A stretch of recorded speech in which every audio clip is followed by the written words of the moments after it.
What's up, everybody? Welcome to Podcast Now. I'm Alex. I'm once again joined by Tyler. We are back for another video in our Spider-Man Far From Home community series, a community series that airs every single Thursday leading up to Spider-Man Far From Home, releasing in theaters on July 2nd. Now, we make a ton of these videos and we talk all about this movie. We've had leaked discussions, we've had theories, we've had predictions. If you guys like that, make sure you guys subscribe to our YouTube channel, hit the bell icon so you guys know when these videos go up. Now, in this video, we want to talk about MJ. We want to talk about how she knows that Peter Parker is Spider-Man, and we want to talk about how we do not like that. Now, this has nothing to do with leaks. This basically even only has to do with the trailer. If you guys have seen the recent trailer, there is even a clip out that I guess you have to go looking for, but it does basically confirm MJ knows who Peter Parker really is, that he is Spider-Man. So we're going to be going back and forth, and we're going to be saying basically, is this a good idea? Do we like that MJ knows this? And we're just going to go from there. So Tyler, obviously, they've made I guess a big deal out of it to even kind of show it in the main trailer, and so many millions of people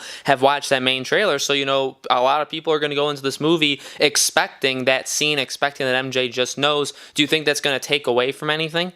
Yeah, I honestly, and I don't use the word hate very often. Actually, very rarely do I use the word hate. I hate that she knows. Not that she knows the way that she knows. She just knows. I don't like, there's no discovery. I don't know. I just don't like that. I really don't.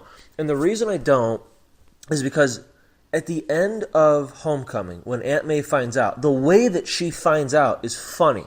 Because it's like he comes home, he puts on the suit, right? He gets his suit back from Stark, takes off his mask, and he's all happy. And then all of a sudden the camera kind of moves to the side, and then you see Aunt May's there. And you're like, oh, in your head, you're like, oh, shoot.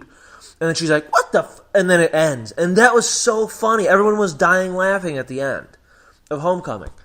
Now it's like, okay, well, now Aunt May knows. That's very different. Because traditionally, Aunt May does not know. So that's different. That's a whole new element. So now comes the sequel, the next movie. And, obviously Aunt May knows, so she's kind of in on it and these different things, and they're doing these events, and Happy's there, and whatever. Fine. I like that. But now MJ's like, or Peter's going to confess that he likes her, and she's like, oh, that you're Spider-Man? Because he's like, I want to tell you something. That you're Spider-Man? Yeah, I already know. And he's like, I'm not, it's pretty obvious. And I'm like, wait, that's not funny. That isn't a funny scene. She's not finding out in a funny way. She's not finding out in her life's threatened type of way. She just knows. When did she know? How long has she known? For a while? Probably. Maybe not. It's like it almost feels so empty to me. And maybe it'll play out differently when I watch in the movie, but honestly, I don't think it will. Because she's just kind of got that she's kind of got that dullness to her. I like this MJ. I will say that, and I think I'm going to like her a lot more as the character progresses. I think I'm going to like her a lot more in Far From Home. I think I'm going to like her more in the next one, and so on.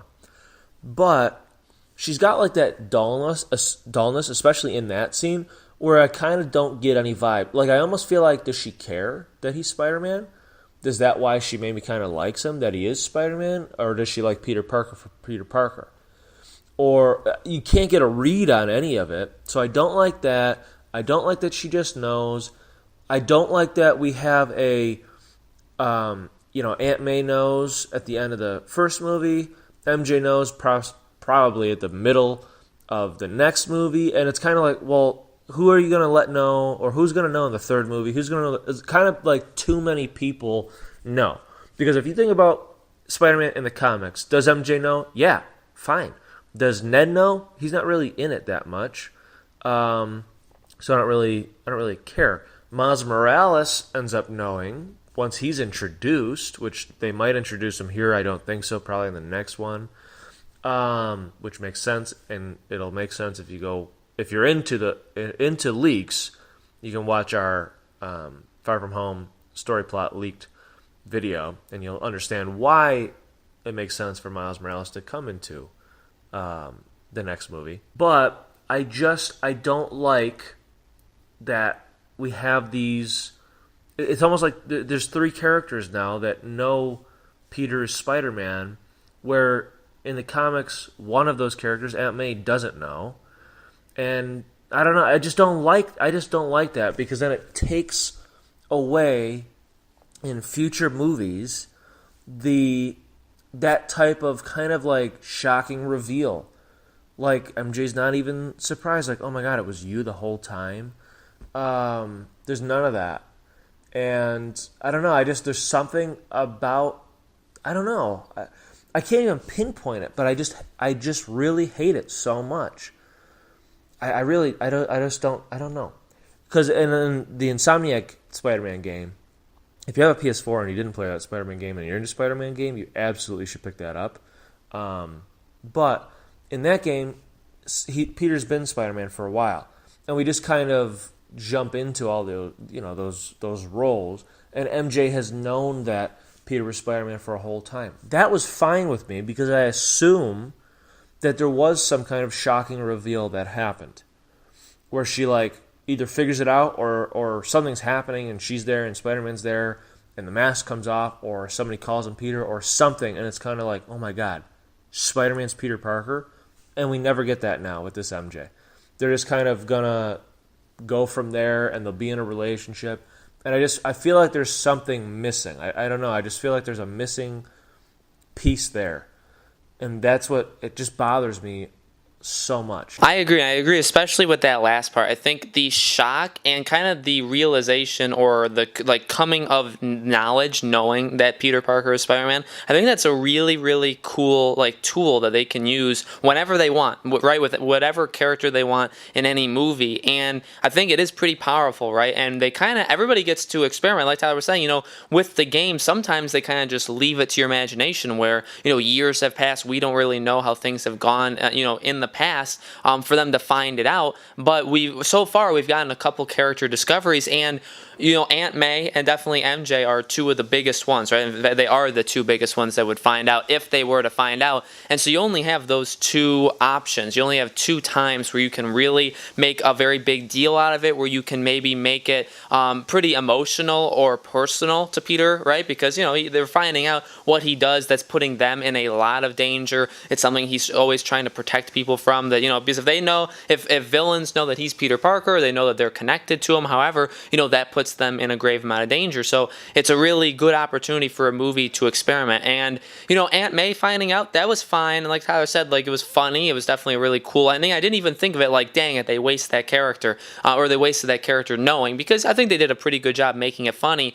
MJ would obviously be the next big one. And like Tyler said, her kind of just knowing, her kind of just figuring it out, I mean, I guess in a way it's refreshing, because if you look at maybe like the Superman thing, like how many people would look at Clark Kent and see him with the glasses and not say it, right? All those characters in that fictional universe are pretty dumb, and they're not very good, they're not good detectives, they're not even good at putting, things together. So it is maybe a little bit refreshing that it is to some so obvious that Peter Parker would be Spider-Man, that they would just be able to figure it out on their own. But at the same time, that kind of breaks the reality. And I know it's a superhero movie, right? It's not supposed to be super realistic, but it breaks the reality of the movie that it is, for some reason, hard for these characters to figure out that one character is another. So when you have MJ just figure it out on her own and just bring it up to him, that kind of seems a little bit off. I think that's the first part. That's the first part that upsets me in a way, is that she's smart enough to figure it out. And yeah, she's smart, she's part of but she's also 17 years old. So adults can't figure it out either. So she can figure it out. But then also, like Tyler said, I mean, I think they're missing the big moment that she finds out, or however she finds out, where somebody's in grave danger, or kind of exactly like the Tobey Maguire version, where kind of like his mask just ends up slipping off or falls off, and you end up seeing it. Like they could have done that with a major battle, with a major villain. There's a lot of things that they could have done that now they really can't, because she just kind of figures it out. And maybe it works for the kind of movies that they're trying to tell and the way that they're going about this Spider-Man universe. Maybe they just want that to be known, they want that to be out there, because they don't really want to focus on that much. They want to focus on all these other things. We're going to get the Sinister Six possibly, and we're going to get a lot of other things in these future Spider-Man movies. movies, and maybe they just want to focus on doing different things instead of having everybody figure it out in their own way, in their own time. So, we'll have to see how that actually kind of plays out in the full movie and what they do in the movies afterwards to see if it's a big deal or how they handle it. And guys, in the description box below, we have a link to Fandango Now. It's an affiliate link through us. If you guys click on that link and you guys buy or rent anything on that website through that link, it would help us out on the channel leading up to Spider-Man Far From Home, and really leading up through all of these months. Fandango Now is doing a Marvel sale where they're giving away and where you can buy or rent Marvel movies, any of the past movies, which does include Spider-Man Homecoming, at a reduced rate. So if you guys want to check that out, you can link your Fandango account as well, get points when you go to the movie theater, and then use them and redeem them for to rent or buy movies or TV shows for absolutely free. So you guys can try that if you want. Again, it's in a link in the description below, and really would help us out if you guys did that. Let us know in the comments below, guys. We definitely want to know, do you agree with us? Do you think MJ knowing, do you disagree with that? Do you not like that she knows? Let us know. And again, make sure you guys subscribe, hit that bell icon, because these Spider-Man Far From Home community series videos go up every single Thursday on our channel leading up to Spider-Man Far From Home, releasing in theaters on July 2nd. When the movie comes out, Tyler and I will of course be seeing it. Then we'll have loads of videos talking about the movie and the next Spider-Man movie, similarly to what we did with Avengers Endgame. So thank you guys so much for watching, and we will see you on the next video.